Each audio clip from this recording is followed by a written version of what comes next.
ఒక చేపకి ఈదడం నేర్పించాల్సిన అవసరం లేదు. ఒక పక్షికి ఎగరడం నేర్పించాల్సిన అవసరం లేదు. ఎందుకంటే వాటి గుణం అది. వాటిలో ఆ రీప్రోగ్రామింగ్ జరిగిపోయే ఉంది. అలాగే ఒక మనిషికి కూడా సక్సెస్ అవ్వని చెప్పాల్సిన అవసరం లేదు. అన్నీ తన మైండ్లోనే ఉన్నాయి. ఆ శక్తి సామర్థ్యాలను గుర్తించాల్సిన పని ప్రతి మనిషిలో ఉంది. ప్రతి మనిషి చుట్టూ ఒక శక్తి వలయం ఉంటుంది. ప్రతి మనిషి ఎనర్జీ కలిగిన వాడే. ఆ ఎనర్జీ తను ఆలోచించే ఆలోచన వలన తన చుట్టూ క్రియేట్ అవుతూ ఉంటుంది. అయితే ఆ ఆలోచనలు ఎలా ఉన్నాయి అనే దాన్ని బట్టి ఆ ఎనర్జీ అనేది మీకు రిజల్ట్స్ ఇస్తూ ఉంటుంది. మీరు స్పిరిచువాలిటీలో రీసెర్చ్ చేసినా లేదా సైంటిఫిక్గా రీసెర్చ్ చేసినా కూడా వీళ్ళందరూ చెప్పేదే మన ఆలోచనలే మన జీవితాన్ని క్రియేట్ చేస్తున్నాయని. మన ఆలోచనలు వైబ్రేషన్స్ కలిగి ఉన్నాయి, ఫ్రీక్వెన్సీస్తో కూడుకుని ఉన్నాయని వీళ్ళందరూ చెప్తూనే ఉన్నారు. మన ఆలోచనలు ఎంత శక్తివంతమైనవో గుడ్ వైబ్స్ గుడ్ లైఫ్ అనే పుస్తకం నుంచి మీ అందరికీ ఉపయోగపడే అంశాలు చెప్తున్నాను. మన ఆలోచనలు ఎలా ఉంచుకుంటే మన లైఫ్ అనేది బాగుంటుంది, మన ఆలోచనలు ఎలా శక్తిని కలిగి ఉన్నాయి, అవి ఎలాంటి పరిస్థితులు కలిగి ఉన్నాయి అనే కోణంలో తెలుసుకుందాం. లా ఆఫ్ అట్రాక్షన్, ఆకర్షణ సిద్ధాంతం. మీరు దేనినైతే ఇస్తున్నారో, ఏదైతే ఆలోచిస్తున్నారో అదే పొందుతారని చెప్తుంది. మరో రకంగా క్లారిటీగా చెప్పాలంటే మన ఆలోచనలను పూర్తిగా కేంద్రీకరించగలిగితే మనం ఏవైతే కోరుకుంటున్నామో వాటిని ఆకర్షించవచ్చు. మనం ఏది కావాలనుకుంటున్నామో అదే దక్కుతుందని ఈ పుస్తక రచయిత వెక్స్ కింగ్ దృఢంగా బలంగా చెప్తున్నారు. మీరు కోరుకోలేనిది, మీకు అవసరం లేవు అనుకునేవే అందవు. వాటిని మీరు ఆకర్షించలేరు. ఈ లా ఆఫ్ అట్రాక్షన్ అనేది మీరు భయపడేది, మిమ్మల్ని కలవరపెట్టే విషయాలు కాకుండా మీరు కోరుకున్న వాటి గురించి ఆలోచించడం గురించి ముఖ్యంగా చెప్తుంది. ప్రత్యేకంగా విశ్వ నియమాలు అనేవి సానుకూల దృక్పథం అంటే పాజిటివ్ థింకింగ్ కలిగి ఉండటం అనే అంశాన్ని గట్టిగా వివరిస్తుంది. చాలామందిని సమాజంలో చూస్తూ ఉంటాం, ఏదేదో వాగుతూ ఉంటారు. నమ్మితే వచ్చేస్తాయా, అనుకుంటే వచ్చేస్తాయా, అలా అయితే నేను 100 కోట్లు కావాలనుకుంటున్నాను వచ్చేస్తాయని వెటకారంగా మాట్లాడుతుంటారు. వీళ్ళు ఎలాంటి వారంటే పరిశీలన లేనివారు, ఓపిక సహనం లేనివారు. ఆకర్షణ సిద్ధాంతం అనేది కోరుకుంటేనే వస్తాయని చెప్పట్లేదు, బలంగా అనుకుంటే వాటిని ఆకర్షిస్తామని చెప్తుంది. ఆకర్షించిన అవకాశాన్ని వినియోగించుకోవడం నీ చేతుల్లో ఉంది. సింపుల్ లాజిక్ ఇది. మన ఆలోచనలకు శక్తి ఉంది. ఆలోచనలతోనే మీరు మీ కష్టాలను కానీ సుఖాలను కానీ మీరే సృష్టించుకుంటున్నారని పదే పదే మన వీడియోస్లో చెప్తూనే ఉన్నాను. దాన్ని కూడా నెగిటివ్గా తీసుకుంటే అందులో అర్థమే లేదు. అయితే వెక్స్ కింగ్ మీరు అనుకున్నది ఆకర్షించడానికి సాధించడానికి చాలా మంచి పాయింట్స్ చెప్పారు.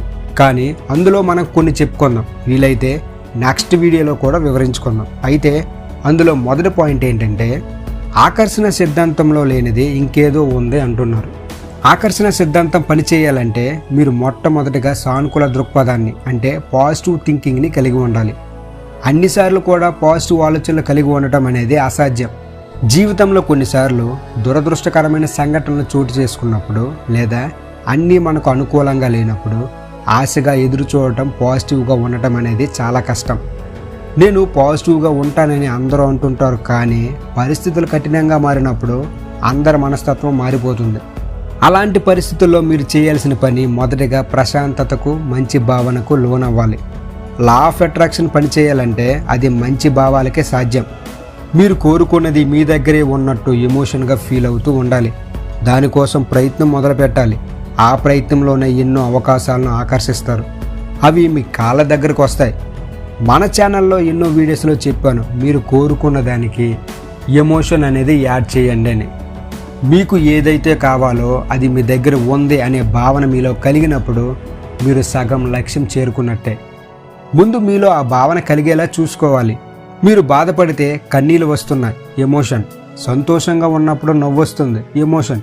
అలాగే మీకు కావలసిన కోరిక నెరవేరాలంటే అది మీ దగ్గర ఉందనే భావన మీలో కలగాలి. అది మీ దగ్గర ఇప్పుడు లేకపోయినా కూడా ఎమోషనల్గా ఫీల్ అవ్వాలి. ఐన్స్టీన్ గారు ఆయన సాధించాలనుకున్న ప్రతి లక్ష్యాన్ని ఇమేజిన్ చేసుకునేవారు. తద్వారానే E=mc² కనిపెట్టారు. ఆయన ఎమోషన్కి కనెక్ట్ అయ్యారు, ఆయన లక్ష్యాన్ని సాధించారు. సక్సెస్ అయిన ప్రతి ఒక్కరికి వాళ్ళ గోల్స్ వెనక బలమైన ఎమోషన్ ఉంటుంది. ఆ ఎమోషన్ వాళ్ళని సక్సెస్కి నడిపించింది. Second one, law of vibrations. విశ్వం అనేది మన ఆలోచనల నుంచి ప్రతి వైబ్రేషన్కి, ఫ్రీక్వెన్సీస్కి ప్రతిస్పందిస్తుంది. నువ్వు ఎంత శక్తిని అయితే వెచ్చిస్తావో అది తిరిగి నీకు అంతే శక్తిని సమానంగా ఇచ్చేస్తుంది. ఆకర్షణ సిద్ధాంతానికి ఆవల ఉండేదే లా ఆఫ్ వైబ్రేషన్. మీరు గొప్ప జీవితాన్ని గడపడానికి మూలాధారం ఇది. ఒక్కసారి దీని గురించి అర్థం చేసుకొని అన్వయించుకోగలిగితే అది మీ జీవితాన్ని సమూలంగా మార్చేస్తుంది. మీ పరిస్థితులను మీ స్వాధీనంలోనికి తెచ్చుకొని మంచి జీవితాన్ని సృష్టించుకోగలరు. మీ సెల్ఫ్ బిహేవియర్ ఎలా ఉండాలని చెప్పే రచయితల్లో నెపోలియన్ హిల్ ఒకరు. 1937లో ఆయన రచించిన థింక్ అండ్ గ్రో రిచ్ పుస్తకం అన్ని కాలాల్లో కూడా బాగా రెస్పాన్స్ వచ్చింది. ప్రపంచంలో ఉన్న ఉన్నత స్థాయి వ్యాపారవేత్తలందరూ ఆయన బుక్ ద్వారానే సక్సెస్ అయ్యారని చెప్పుకొచ్చారు. నెపోలియన్ హిల్ తన పుస్తకంలో సక్సెస్ అయిన 500 మంది స్త్రీ పురుషులను ఇంటర్వ్యూ చేసి వాళ్ళ సక్సెస్కి కారణమైన ముఖ్య అంశాలను తెలుసుకున్నారు. ఇవన్నీ పరిశీలించిన తర్వాత అతను తేల్చి చెప్పిన విషయం ఏంటంటే, మన చుట్టూ ఉన్న వాతావరణం వలన, మనం ఎంపిక చేసుకుని స్వీకరించే ఆలోచనల వైబ్రేషన్స్ వలన మనం మనలాగా ఉండగలుగుతున్నామని చెప్పుకొచ్చారు నెపోలియన్ హిల్. ఆయన రాసిన పుస్తకంలో వైబ్రేషన్స్ గురించి చాలా సూచనలు కనిపిస్తాయి. వెక్స్ కింగ్ ఏమంటారంటే, మీరు నమ్మినా నమ్మకపోయినా, విశ్వసించినా విశ్వసించకపోయినా లా ఆఫ్ వైబ్రేషన్ని అన్వయించుకోవటం వల్ల మీ జీవితంలో అద్భుతాలు చోటు చేసుకుంటాయని, దీనివల్ల ఎటువంటి నష్టం కలగదని చెప్తున్నారు. అయితే వైబ్రేషన్స్ అంటే ఏంటి? అణువుల సముదాయం వల్ల పదార్థం ఏర్పడుతుంది. ప్రతి అణువుకు వైబ్రేషన్ అనేది ఉంటుంది. దీనివల్ల పదార్థం, శక్తి కూడా ప్రకృతి పరంగా కంపిస్తాయి, ఆకర్షిస్తాయని అర్థమవుతుంది.